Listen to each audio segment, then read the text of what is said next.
Hello and welcome to SPS Spotlight. I'm your host, Azel Kavan, and today I am at Glenwood Elementary School. If it's December, not only does that mean the holidays, it means it's also Computer Science Education Week. And this year we are here at Glenwood and we are speaking with a teacher of computer science and a rock star computer science student. So please welcome Caitlin Whitney to the program. Thank you, Caitlin, for being with us today.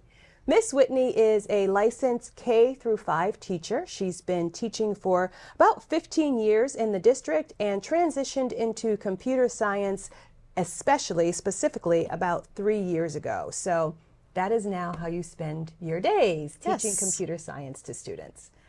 I guess my first question for you is, I know that as adults sometimes we are intimidated by technology, even something as simple as these complicated remote controls and things like that might send us into like a downward spiral. Do you find that students have any kind of hesitancy like that about technology, or what is their sort of, how do they react to it in the world? So sometimes there's some apprehension about starting something new. And once they realize that they have the background and they know what they're doing, they jump right in. And I think that our students, have the upper hand where there is technology in all parts of their life in and out of school. So they are using technology all the time. So when they're in class, there is some hesitancy when we start something brand new, but once they get the hang of it, they are ready to go and ready to start, and just even working at home, that they just are really diving into it and enjoying it. Even at home.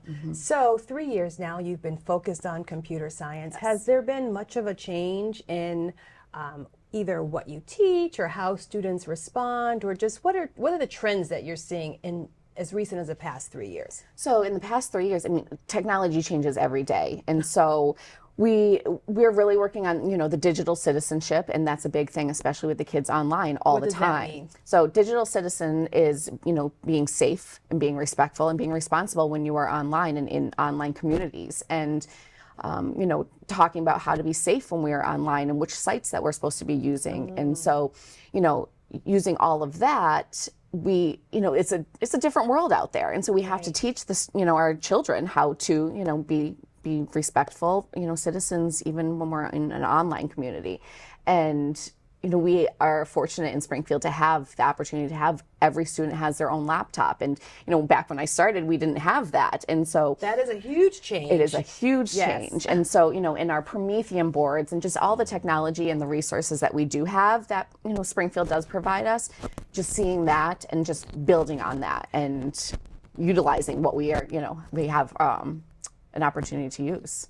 So I want to go back to two things you said. One is I want to go back to digital citizenship, because we're always seeing on the news how, technology gone wrong could lead to dire circumstances, especially for young people. Yes. I know you talked about it a little bit, but what are some of the specific things that students learn about digital citizenry? So when we are in our class, we do lessons, and they learn on Scratch as well as one of our programs. And so they will build and even watch videos on how to interact with maybe a stranger that might be in a chat room, or because on their games they have the chats as well, or they can listen to the people from across the world playing the same game that they are. So we talk about how, it is different than being in school. We might hear different language, and if it's something that's inappropriate, we know what to do. We can sign off, we can block that person. If we're getting messages or spam or, things that we know that we're not clicking on those links, we don't know who sent that. So, just monitoring our use and, really understanding what, when that link comes in or that email comes in, oh, I don't know that person, I'm going to ignore it.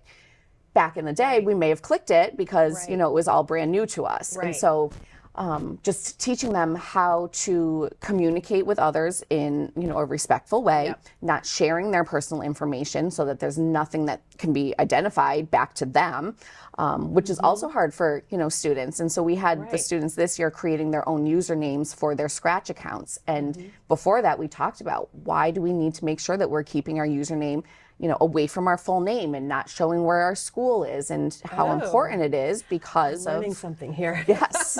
So you just never know. We want to make sure that they are safe and sometimes we don't have parents that are, constantly monitoring, and, kids are on their cell phones and they can access the internet in all different ways. So trying to teach them in school the right ways to go about this and to keep themselves safe and being responsible. It's such a huge concept because we've spent so many years teaching students and young people about stranger danger and don't take candy from strangers, and now it's that whole concept shifted to the world of technology. Exactly. So, and I know that even, as a district, we have to send out messages to staff about, spam or don't open this email. Right. So, I mean, even adults we're not protected from that. So it's so good to know that our young people are learning this from an early age. Exactly. Yeah. And that's the biggest part, I think, of it. And, the computer science comes with it, working on the computer and coding and programming. But, being safe and how to use a computer, properly is a big thing. Which is great to hear, because honestly, I always thought of computer science education as just that, like learning the coding. So to know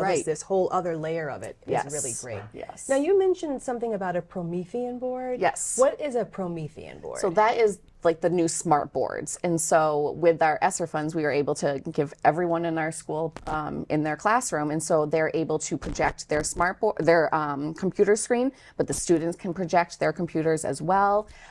There's lots of different apps that are right in there, built in, so the teachers have full control. They can go in and pull up the whiteboard and write on the screen. They can pull up their documents and write on the screen and annotate. And so lots of really great features that board has, and we're lucky that we have those. I wanted to hit that point because all around the district, all the schools, all teachers are so excited about the Promethean board. Yes. So those are awesome. What are some of we talked about the digital citizenship. Now let's talk about the coding and that kind of stuff. What are some of the projects that you have your students working on? So in kindergarten, we program B-bots, they're little bumblebee robots, and so they press the buttons and use the directional arrows, and they learn, north, south, east, and west, and they point their, sometimes they'll go through a little path, and they have to follow the maze and get their little bumblebee through.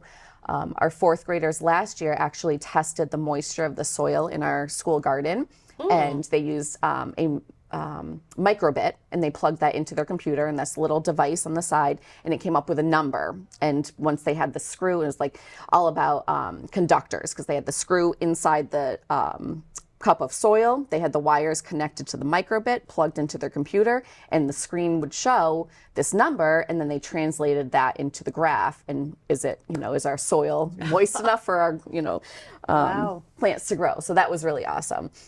We use Scratch all the time, and they code and create their projects with block-based programming. So that's when we use the blocks and we connect them together in a certain order. And they can create stories, they create games, all different projects. So it's really cool to see it happen. Right. Well, really cool to see it happen. So let's see it happen. Yes. Let's bring in your student, Chloe Serrano, who is going to talk with us about one of the projects she's been working on and what it means to be a computer science student. And welcome back. We are joined by Chloe, who is in 4th grade here at Glenwood and has been taking computer science classes for a whole 2 years now. So, Chloe, what are some of the cool things that you're working on in your computer science classes? So last class, I think it was, we used a project that other people made, and we had to debug it. Using it they did the y-axis grid and the y-axis grid, and we had to fix it because it wasn't going to the correct place. Oh, so you had to figure out what is wrong in this code that is making the program mess up. Yeah, and then we had to fix the code and debug it, and then add on more. Oh, did you figure it out? Yes. Of course. Was it hard and long, or what's the process like? So you kind of have to go rewatch the project a few times to kind of see what's the mistake they're making, and then try to move things around to figure out where they go and what placements to put the coding at. Problem solving. Yeah. Yeah. And then you can use your creativity and take that project even further? Yes, you can. So it went to one place.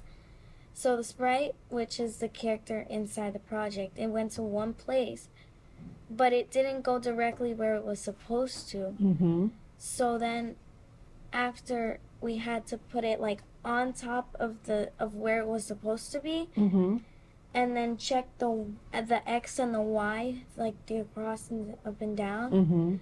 And then we had to like make sure it was at the correct numbers because it when like in the spot where it shows all the sprites and the name and all that, it also shows the X where it is, the positions. Positions. And it so then you have to put the number inside the motion block, and you have to make sure like it's at the right thing. So there's the go and the glide. They're two different things because you gotta glide and then it'll just make it teleport if you press go. And then so it said watch me glide, so you had to put the glide block in. I see. So this must be a proud moment. Y-axis, X-axis, precise location. Yes. Absolutely. That vocabulary, amazing. Yes, this is somebody who knows what she's doing.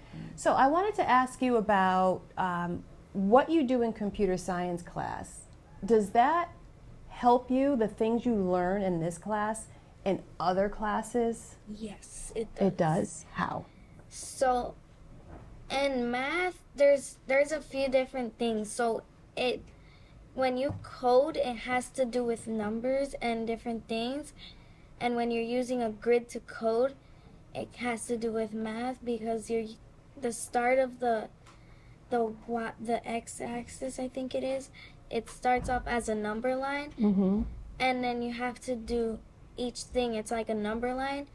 And if you kind of take out a few things that have to do with the computer science, it kind of starts off with like something with math that has to do with math. Okay. So you're learning skills that transfer to other classes. And like in ELA, there's the sequence of like books and all that. And when you're coding, it's also like reading because it's in a certain order. It's in the correct order that it needs to be. I see. So Miss Whitney was telling us earlier about some projects that her students have done. Can you tell us about something that you may have created? She mentioned a program called Scratch. Have you done anything on Scratch? Yes. I've done I've done a snow simulation.